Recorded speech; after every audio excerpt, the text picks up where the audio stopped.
The air in Paris was thick with a silent tension, a tension you could taste with each breath, thickened by the scent of rationed bread and the ever-present shadows of Nazi soldiers. It was a city of contradictions, resistance boiling beneath the surface, its pulse quickening, yet the streets hummed with the mechanical march of the occupying force. In the heart of this divided city stood a small, unremarkable library, its facade an untouched relic of peace from a time when people sought refuge in knowledge and solace in words. But today, that same library would become something else entirely. It would become a sanctuary for ideas, a lifeline to history in a world desperate to bury it. Suzanne Bernard, the librarian, had always been more attuned to the lives between the pages of books than to the world outside. To her, the rustling of a page was as sacred as a prayer, each word an intimate conversation between the writer and the reader. The library had been a refuge for generations of Parisians, a place where they could disappear into worlds far beyond the chaos of their lives. Now, the same shelves that once cradled poetry and philosophy were filled with secrets too dangerous to speak aloud. The books that Suzanne had once shelved so carefully, categorizing them by author and genre, were now hidden from the prying eyes of the occupying forces, disguised beneath layers of history that no longer belonged to the present world. It had started innocently enough. The first books Suzanne had hidden were works by French authors who had dared to critique the regime. She had been told by her colleagues to be cautious, to quietly slip them into the back of the library, where they might remain unnoticed. No one knew how long the books would stay hidden, how long it would take before the authorities turned their attention to a small library tucked away on Rue de Rivoli. It had been a simple task, a simple decision to protect words. But as the war raged on and the Gestapo's grip on the city tightened, Suzanne found herself guarding more than just French literature. She was safeguarding the very essence of thought, the pulse of a culture on the brink of annihilation. The day began like any other. The morning light filtered through the high windows of the library, casting long shadows on the oak floors. Suzanne was arranging a pile of newly arrived books when she heard the unmistakable crunch of boots on gravel outside. Her heart skipped a beat. The soldiers, they were back. For months now, the occupying forces had made regular visits to the library, conducting routine inspections, demanding reports of any suspicious activities. The Gestapo had eyes everywhere, and they had no tolerance for disobedience. Suzanne had learned to mask her fear with the same composure she used when shelving books. She had learned to keep her voice steady, even as her hands trembled. She took a deep breath, turning her attention back to the stacks of books in front of her. On the surface, everything seemed normal, books on history, art, fiction neatly arranged. But beneath it, in the dark corners of the library, under the floorboards hidden behind false panels in the walls, were treasures that could cost lives. The works of Proust, Sartre, and Voltaire were now nothing more than dangerous relics in a world that had deemed them subversive. Suzanne had become something more than a librarian. She was a guardian of memory, a protector of culture in a time when both were being erased. She was not alone in this fight. In the shadows of the library, a small but dedicated group of resistance fighters had quietly begun using the library as a base of operations. They came and went without a trace, slipping in and out of the hidden passages that Suzanne had come to know better than the main room of the library itself. There were no grand speeches, no protests in the streets, just a quiet war fought with books, with words, and with the determination of a few individuals who refused to let history be rewritten in blood. One afternoon, as Suzanne was sorting through a stack of books that had arrived under the guise of harmless novels, she overheard a conversation between two resistance members. They were talking in hushed tones, careful not to let anyone overhear them. One of them mentioned the Gestapo's growing interest in the library. Suzanne's heart sank. The library was no longer just a haven for the oppressed thinkers of Paris. It was becoming a target. There were whispers in the streets, whispers of a raid on the library, whispers of a list of intellectuals and academics being compiled for execution. It wasn't just the books that were at risk. It was the people who had once walked through the library's doors, the people who had shared a love for the written word. Suzanne thought of her colleagues, her friends who had stood beside her in the library, arranging the books, cataloging the history that seemed so fragile now. Would they be next? Would their names be erased, too, like the words that filled the shelves? But Suzanne refused to let fear control her. Every day, as the Gestapo conducted their rounds, Suzanne found new ways to keep the books hidden. She used her knowledge of the library like a weapon. Shelves moved in a way that concealed the books just out of sight. Books were bound in plain covers to disguise their true nature, and every inch of the library's floorboards, walls, and ceilings were searched for any possible place to hide a single page of forbidden knowledge. The library had become more than a sanctuary. It had become a puzzle, a labyrinth of secrecy, where every book was a life to protect. Despite the growing risks, Suzanne carried on as though nothing had changed. She greeted her regular patrons with the same friendly smile, keeping her voice steady, though her mind raced with the weight of the secrets she carried. She watched as the soldiers walked through the library, their boots heavy on the wooden floors, their eyes scanning the shelves for anything that might suggest rebellion. But they never saw the real danger. They never saw the books hidden under layers of history, the messages scribbled in the margins, the codes that could topple an empire. There were moments, fleeting and rare, when Susan wondered how long she could keep up the charade. How long before the Gestapo found their way to the library's dark corners?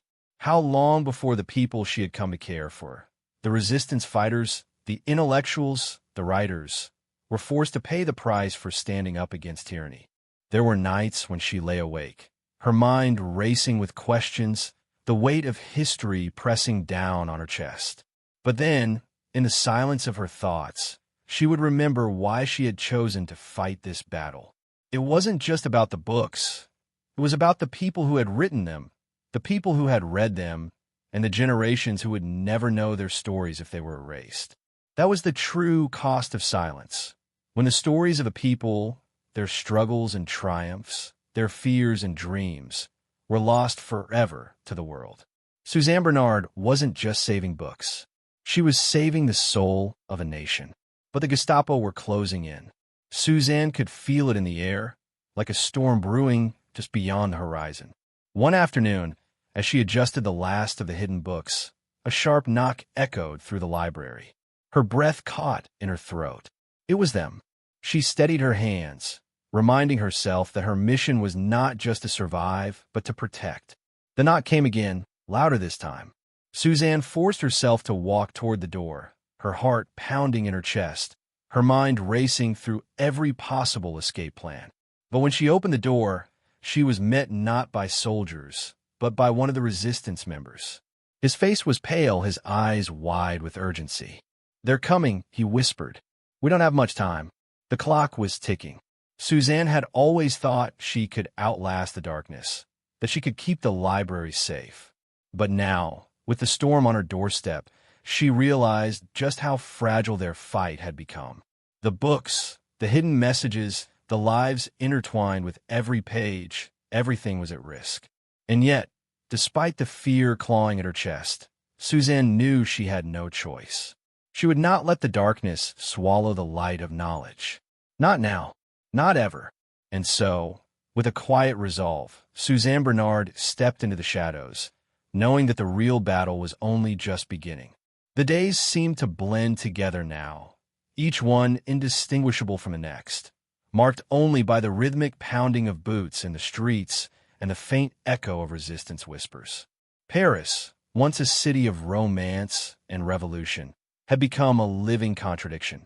Beneath the elegant surface of cafes and boulevards, beneath the proud architecture and the sophisticated air of intellectualism, there was a quiet war raging, fought not with weapons or explosions, but with knowledge, secrecy, and defiance. Suzanne Bernard had never imagined that she would be a part of this battle. But as the war dragged on and the world around her began to crumble, she found herself thrust deeper into the shadows, holding onto a fragile lifeline of truth. Her library, once a sanctuary of quiet contemplation, had become a fortress, a place where words, not soldiers, fought back. Every book that passed through her hands now carried with it the weight of history, the hopes of a nation fighting for its soul. And Suzanne, who had always prided herself on the careful order of her shelves, now found herself in a race against time, hiding, protecting, and even creating new ways to shelter the most dangerous of ideas. The resistance had come to her, in secret, with a request she had not expected. At first, it had been subtle, an exchange of whispered words in the quiet corners of the library, a look that passed between her and a stranger who seemed to appear from nowhere.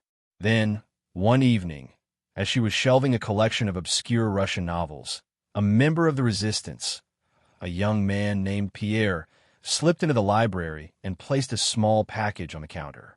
His eyes darted nervously around the room before he spoke. "Can you keep this safe?" he asked, his voice barely above a whisper. Suzanne didn't hesitate. She had come to understand the significance of these seemingly innocent requests. She didn't need to ask what was inside. She simply nodded and led him to a back room, a place where no one but her and the most trusted of the resistance had ever been. This room, hidden behind a false wall, was where Suzanne had hidden books that could spell death for anyone found with them. It was a safe haven for pamphlets that called for revolution, for leaflets filled with messages of hope, of resistance, of truth. As Pierre left, Suzanne stood for a moment in the dimly lit room, the package in her hands. She had become accustomed to this silent exchange, this quiet trust. The resistance had learned to rely on her, and in return, Suzanne had come to rely on them.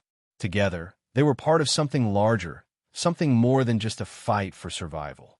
They were fighting for the future, fighting to ensure that history, the real history of what was happening in their world, would not be lost to the pages of time. The library had become the heart of their operations. With each passing day, more and more materials were smuggled in, and Suzanne had learned to hide them in ways that would have amazed even the most seasoned resistance fighter.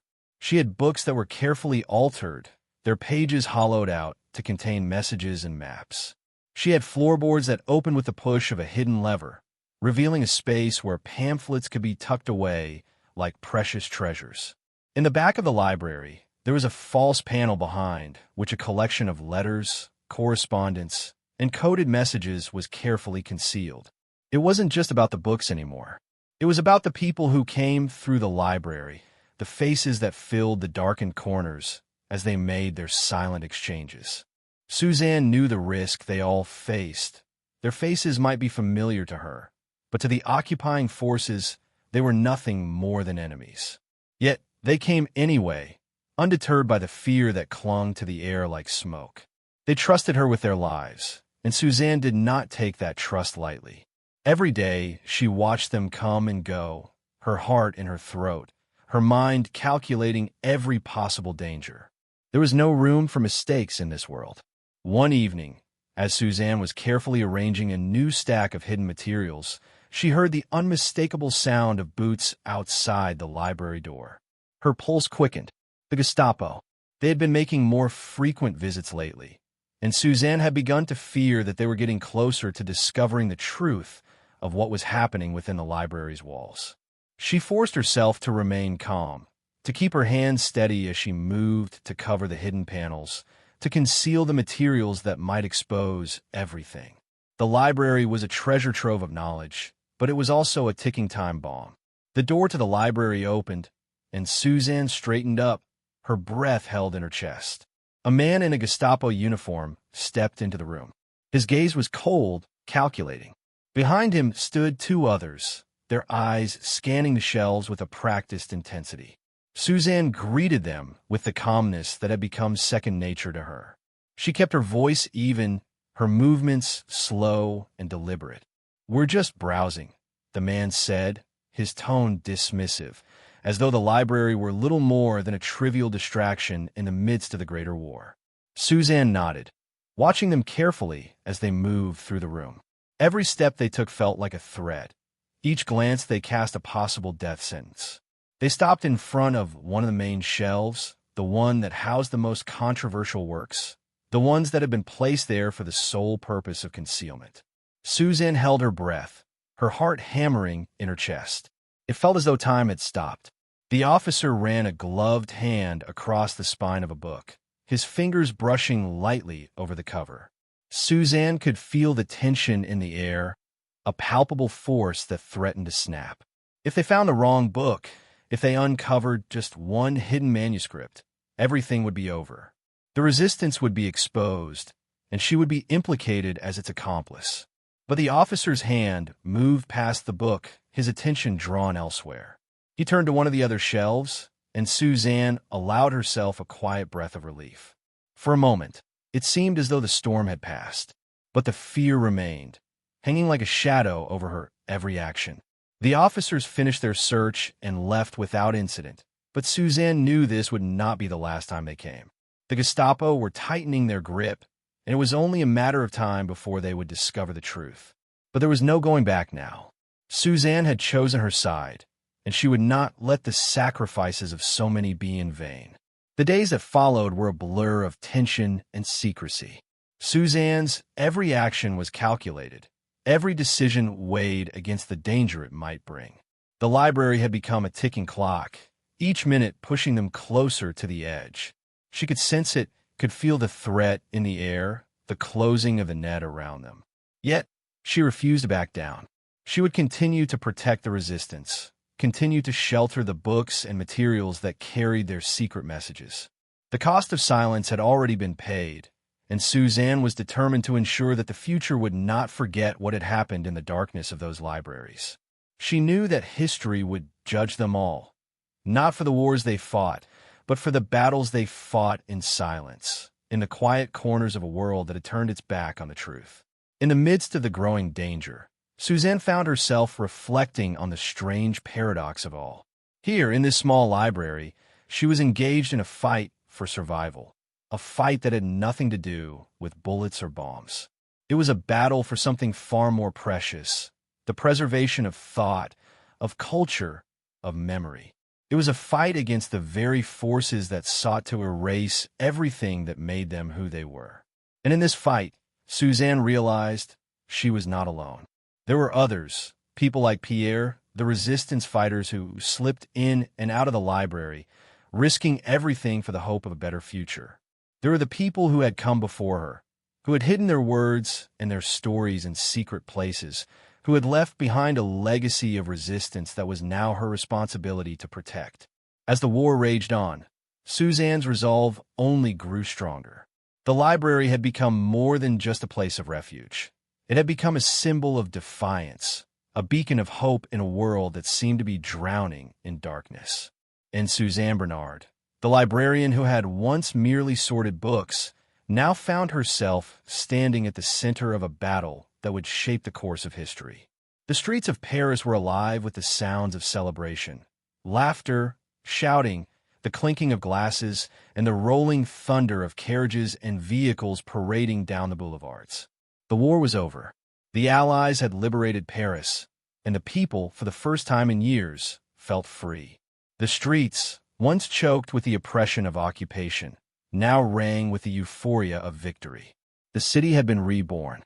But beneath the surface of this jubilant facade, there was another, quieter story unfolding, one that would remain largely untold.